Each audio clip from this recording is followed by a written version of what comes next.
आप सब न्यूज़ में देख ही रहे होंगे बिल्किस बानो के केस के बारे में। बहुत पुराना केस चलता आ रहा है। इसमें कॉन्विक्स जो हैं वो सज़ा काट भी रहे हैं and now they've been released and there was celebration sadly for such a heinous crime that was done a few years back जब गुजरात राइट्स हुए थे। ये जो पूरा केस है ये आज की इस वीडियो में हम डिस्कस करेंगे and I will tell you what is the background of the case, remission policy क्या है। इस ईयर आज़ादी का अमृत महोत्सव है तो रेमिशन पॉलिसी बहुत इंपॉर्टेंट है। 2021 में भी एक जजमेंट आया था रेमिशन को लेके बाय द गवर्नर। तो ये सारी चीज़ें थोड़ा इंपॉर्टेंट बन जाती हैं स्पेशली उन लोगों के लिए जो शायद लॉ एंट्रेंस एग्जाम्स की तैयारी कर रहे हैं। This video is of utmost importance, so let's start with it. Hi guys, I'm Ayushi, your mentor for law entrance exams and welcome to Law Digest. Now अगर हम इस केस के facts की बात करें, जैसा कि मैंने बोला कि गुजरात राइट्स के टाइम पे ये हुआ था, तो जब राइट्स ब्रेक डाउन हुए थे तब साबरमती जो ट्रेन थी वहाँ पर उस पर वायलेंस हुआ था, आग लगाई गई थी। तो अब ये जो वायलेंस हुआ था बहुत से लोग इसमें मारे गए थे। After which these riots ensued and Bilkis Bano जो हैं जिनके केस की हम बात कर रहे हैं, she was 21 years old at that point of time. She was already 5 months pregnant and she also had a 3.5-year-old daughter at that point of time. तो ये जब राइट्स ब्रेकआउट हुए तो वो अपनी फैमिली के कुछ मेम्बर्स के साथ she fled away to some village and basically वहाँ पर वो 15 और लोगों के साथ थी and they were attacked. That family was attacked by a mob of 20 to 30 people. They were armed and she was also gang raped. जबकि उनके जो फैमिली मेम्बर्स हैं उसमें से 7 की तो डेथ हो गई थी and 6 other members they managed to run away.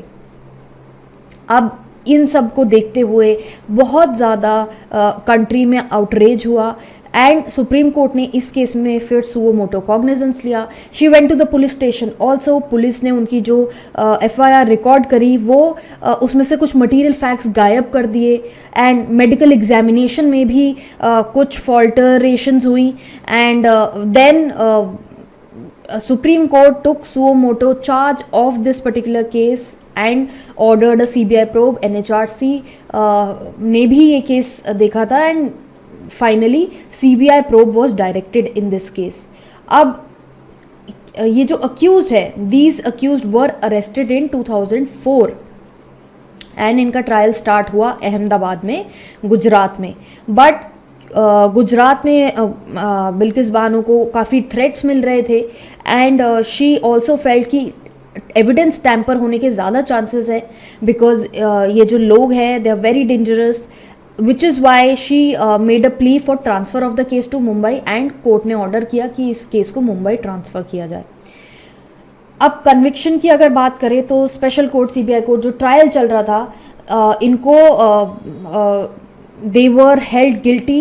11 people accused. They were sentenced to life imprisonment for raping a pregnant woman, murder and unlawful assembly. Indian Penal Code के अंदर ये सब sections के अंदर इनको guilty ठहराया गया and there were certain accused जो 7 other accused थे, क्योंकि lack of evidence था तो उन्हें छोड़ दिया गया। एक accused की death भी हो गई during trial जो हेड कांस्टेबल था, rather the doctor also, they were also convicted for making incorrect records to save the accused.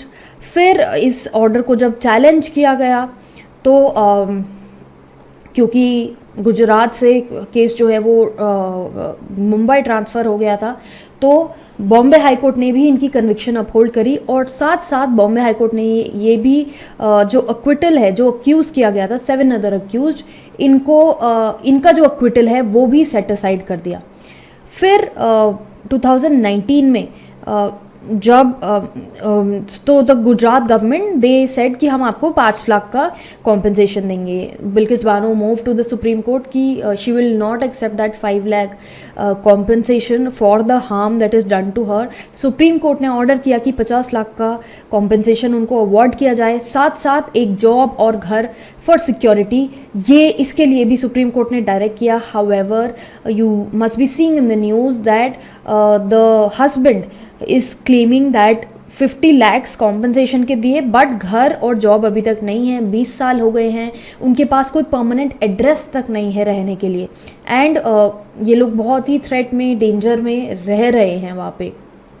And they are very worried with this remission that has been done. अगर हम रेमिशन की बात करें कि law क्या कहता है, you know constitution of India बात करता है, this should be 72, constitution of India बात करता है power of pardon under article 72 161. यहाँ पर बात हो रही है जुडिशियल पावर की, गवर्नर की और प्रेसिडेंट की to grant pardon. These article से कि जो कोई भी किसी इंसान को कोर्ट ने कोई सेंटेंस दिया है, वो जो पनिशमेंट दी है, गवर्नर या फिर प्रेसिडेंट उसको पार्डन कर सकता है, रिड्यूस, रेमिट, सस्पेंड, ये चीज़ें, रिप्रीवल, ये चीज़ें गवर्नर और प्रेसिडेंट के हाथ में होती हैं. बेसिकली उनकी जुडिशियल पावर्स हैं. वी और already aware of that. Prison जो है वो एक स्टेट सब्जेक्ट है, इसलिए स्टेट गवर्नमेंट उस पर लॉज बना सकती है. State government can decide the things. तो अगर हम सीआरपीसी की बात करें, सेक्शन 432 सीआरपीसी कहता है कि स्टेट गवर्नमेंट के पास पावर है टू सस्पेंड और रेमिट सेंटेंसेस.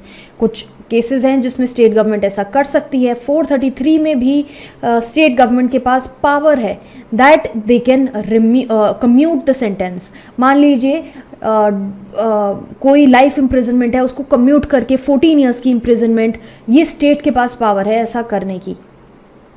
नाउ 433A बोलता है कि रिस्ट्रिक्शन है ये रेमिशन और कम्यूटेशन पे. ये जो रेमिटेशन कम्यूटेशन स्टेट गवर्नमेंट कर सकती है, इसमें ये 433 ये कहता है कि ये इस एक्सटेंड तक किया जा सकता है कि 14 ईयर्स से कम की सज़ा नहीं हो सकती. अगर लाइफ इम्प्रिजनमेंट है आप उसको 14 ईयर्स कर सकते हो, but then you can't remit it to something very low. तो मिनिमम स्टैंडर्ड्स जो हैं वो 433A में प्रिस्क्राइब्ड हैं.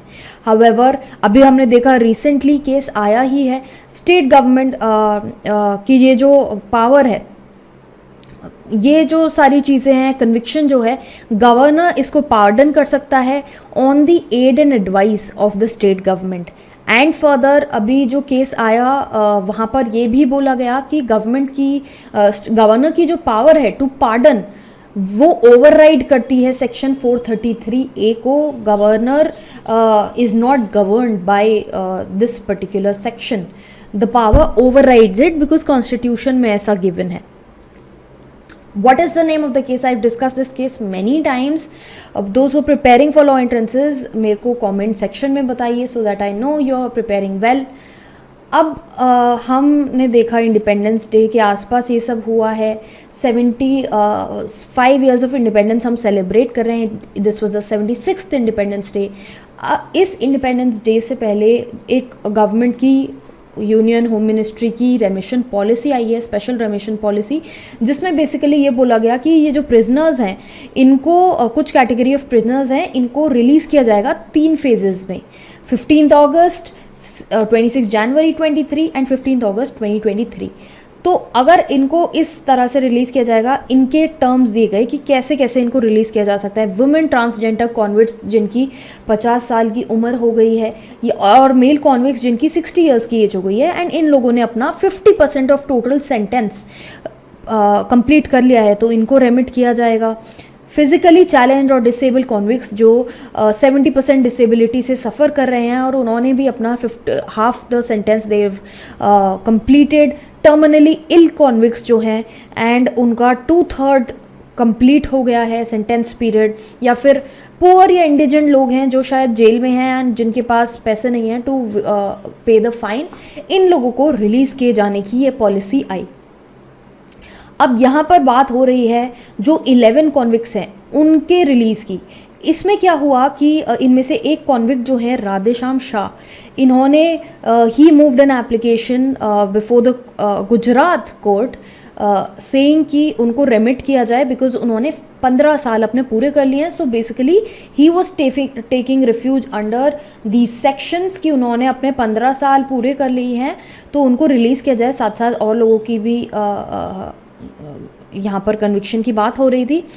गुजरात हाई कोर्ट ने क्या बोला? गुजरात हाई कोर्ट ने बोला कि ये जो रेमिशन जो आप सीख कर रहे हो, ये हम अप्रोप्रिएट गवर्नमेंट नहीं है इसको डिसाइड करने के लिए, Maharashtra government, because case was transferred there. Now he move to the supreme Court regarding this कि यहाँ से उनका ऑर्डर रिजेक्ट हुआ.